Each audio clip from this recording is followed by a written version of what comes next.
today. We had a long day, we had a very dramatic day. You were writing exams. I take it you weren't studying taxation law. No. Okay. So can you share with us maybe what were you studying? No, today I was writing business management. I'm studying BA with UNISA. This was my last subject on specializing in politics and citizenship. So how did it go? Did you pass? Well, you can't praise horses which have not returned. Let's return and we know which one is number one. All right, so exactly 2 years ago, you and I sat down at a hotel near here. You had also just finished writing your exams. Yeah. And you said to me that you were going to launch a political party. I thought you were joking. I thought, like, people finish writing exams, they normally go drinking. He wants to start a political party. So the EFF is now 2 years old from that moment. Is it what you envisaged it would be?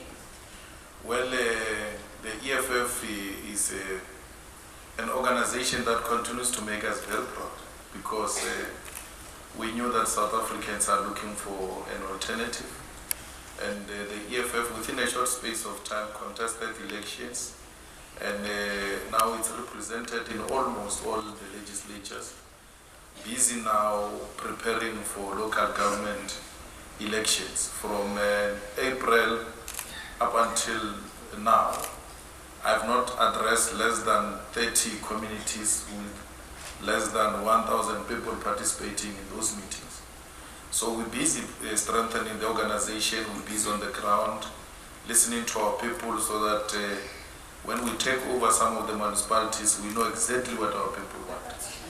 Okay, so I must admit that when we did do that interview, I wondered whether you were doing this out of revenge and anger because of the way you were expelled. And you did put up one heck of a fight to get back into the ANC. And then when it was clear that you couldn't get back in, you then decided to launch the Economic Freedom Fund. You were very angry, weren't you?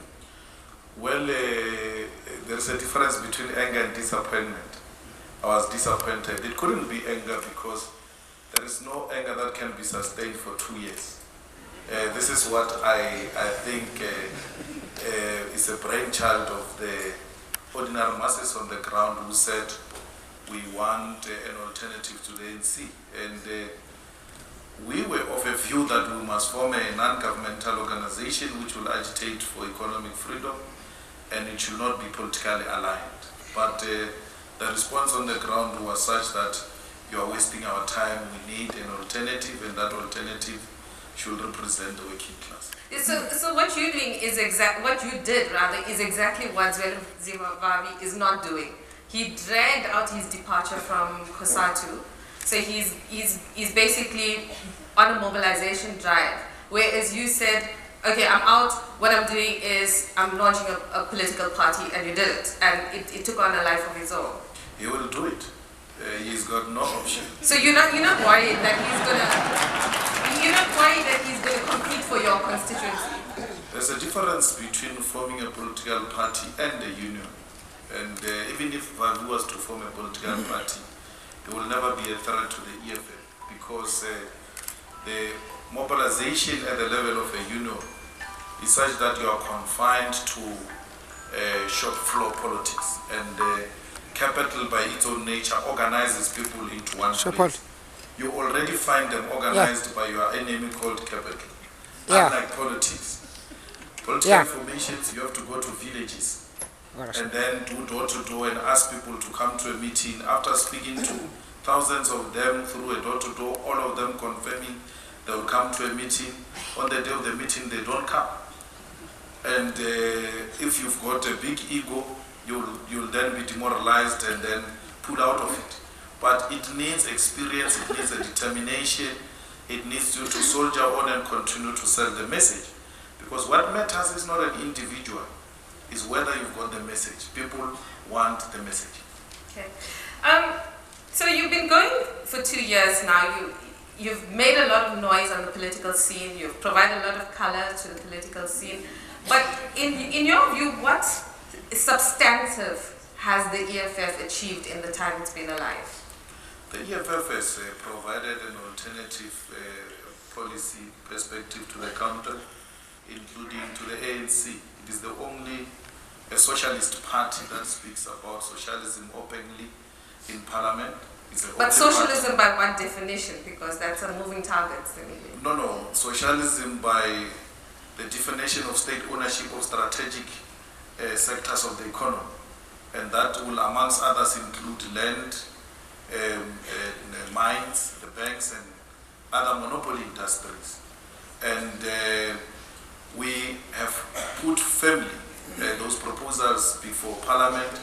We are actually the first organization to take the battle to capital and said to Parliament, you do not have legislature that stops profit shifting and open corruption committed by capital because you are scared of corruption. And now everybody begins to say, no, there should be a legislation about that. We spoke about the conditions of workers, not only in the mining sector, the workers who are working in the restaurants, the security guards, the domestic workers, farm workers, family, unashamedly spoke on their behalf in Parliament, to an extent that the ANC had to even reject the investigation of living and working condition of mine workers by Parliament because it was brought by the EFF. Things that they were not doing. Actually, they were engaged in elitist type of politics which ordinary masses on the ground could not relate with. And now masses can relate with those politics. That's why the Parliament channel is so popular now, because the masses feel represented. They begin to say, we are represented. I want to watch because the likelihood is that my issues may be discussed by Parliament. So a lot of people thought initially that the EFF may be a kind of a carbon copy of the ANC, but for angry people and people who are disappointed. Even in the election last year, you found people who were really angry with the ANC and couldn't, in good conscience, vote ANC because of the kind of scandals and stories of corruption associated with the ANC now. So you came out of the ANC, the ANC's mutated baby. So that's why people kind of thought, okay, So, but do you think that's sustainable? Well, those who were angry are people like Cope. That's why they disagreed and then had to disappear. Because when the anger subsides, then your purpose disappears. Because you are formed for angry purpose. So we are formed on ideological basis. To an extent that we even wrote a founding manifesto, which Cope doesn't have, to articulate what we represent.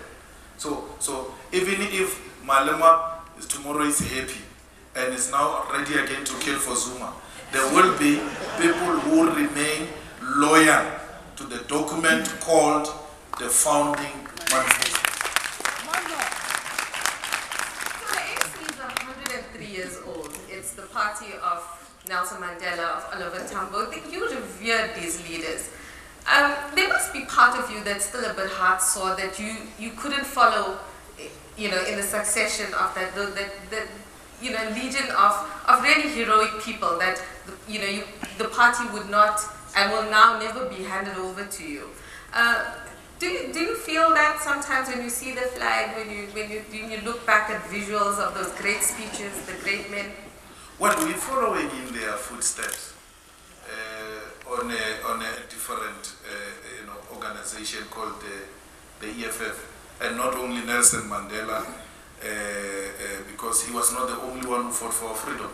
We're following in the footsteps of Zimbabwe. We're following the footsteps of Steve Biko.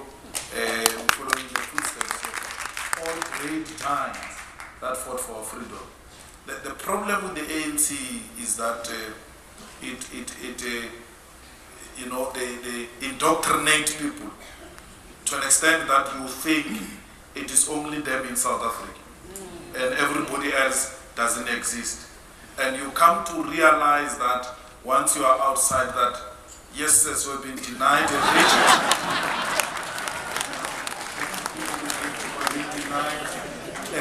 history of this country of so many great giants who fought for our freedom. And we shouldn't die for a name. We shouldn't be obsessed that we want to be in the ANC because it can only be achieved in the ANC. It can be achieved for as long as you've got the collective which has got a political will to achieve that which a generation before us set as a mission. Okay, but you fell out with this current leadership.